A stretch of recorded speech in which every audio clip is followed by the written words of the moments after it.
দারুণ স্বাদের লোভনীয় ইয়াম্মি ইয়াম্মি দেখুন বানিয়ে ফেললাম। A to Z সব দেখিয়ে দেব। ইজি রেসিপি মানে নানাবাইস কিচেন। নানাবাইস কিচেনে যারা আছেন তারা সবাই জানেন নানাবাইস কিচেনের খাবার সম্পর্কে। আর এটা আমি দেখিয়ে দিচ্ছি কিভাবে করেছি, একটু সঙ্গে থাকুন। চলুন দেখা যাক কিভাবে বানিয়েছি। কেকটা আমি আগেই বানিয়েছিলাম, তারপর দেখিয়ে দিচ্ছি কিভাবে, কতটা সফট হয়েছে দেখুন। কেটে দেখিয়ে দিলাম, তারপর কিভাবে বানিয়েছি সেটা দেখিয়ে দিচ্ছি। তারপর সাথে থাকুন এবং দেখুন। এই যে কেকটা আমি আগে বানিয়ে রেখেছিলাম, বানিয়ে এটা কেটে নিয়েছি। 3টা ভাগে আমি এটাকে স্তরে কেটেছি। আর এখানে আমি আনারসের আর চিনির সাথে, শিরার সাথে যেটাকে বলে, সেটা দিয়ে উপরে একটুখানি ব্রাশ করে দিয়েছি। তারপর আমি এখানে এই যে দেখুন ক্রিমটা লাগিয়ে নিচ্ছি। ক্রিমটা যতক্ষণ না হবে ততক্ষণ এটা এগ বেটার দিয়ে করতে হবে। প্রায় 3-4 মিনিট লাগবে। তারপর একটা স্তর হয়ে গেলে আরেকটা স্তর বসিয়ে দেব। তারপর স্তর আবার সেই লেমন ব্রাশটা করে নেব, করে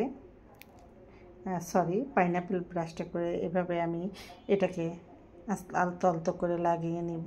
এই যে দেখুন কতটা সুন্দর হয়েছে এবং দেখতে আরও সুন্দর হয়েছিল।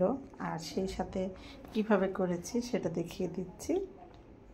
করে অবশ্যই খাবেন যদি ভালো লেগে থাকে আমার রেসিপিটা। তারপর আস্তে আস্তে আমি এটা ডেকোরেশন করে নিচ্ছি। দেখুন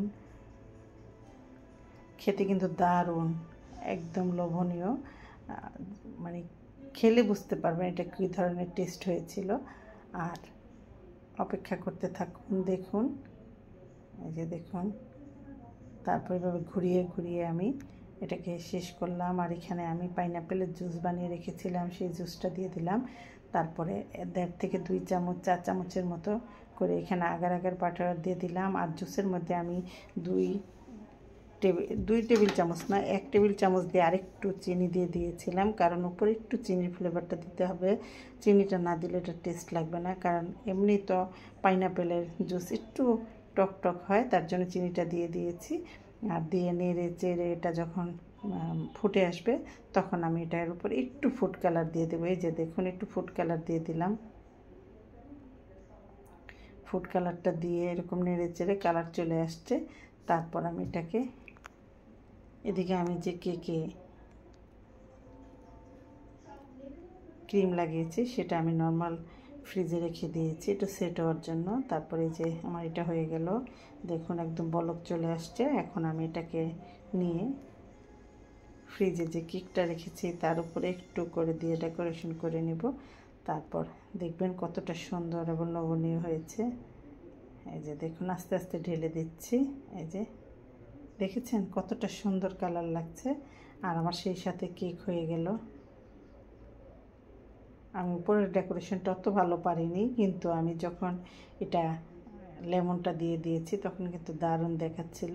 আর খেতে অসাধারণ ইয়াম্মি ইয়াম্মি হয়েছিল। আমার বাসার সবাই খেয়ে তো একদম ফেট হয়ে গেছে, বলে কি যে টেস্ট হয়েছে, দোকান ফেল করেছে।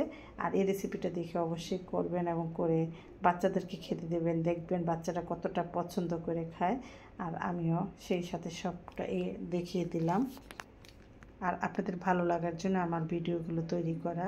যদি আপনাদের ভালো না লাগতো তাহলে হয়তো বা ভিডিও তৈরি করতাম না। ভিডিও তৈরি করে আমিও আপনাদের যখন লাইকস কমেন্টস পাই আমার মনটা অনেক ভালো হয়ে যায়। সেই ভালো লাগা থেকে আসলে করা। সবাই ভালো থাকবেন। আসসালামু আলাইকুম।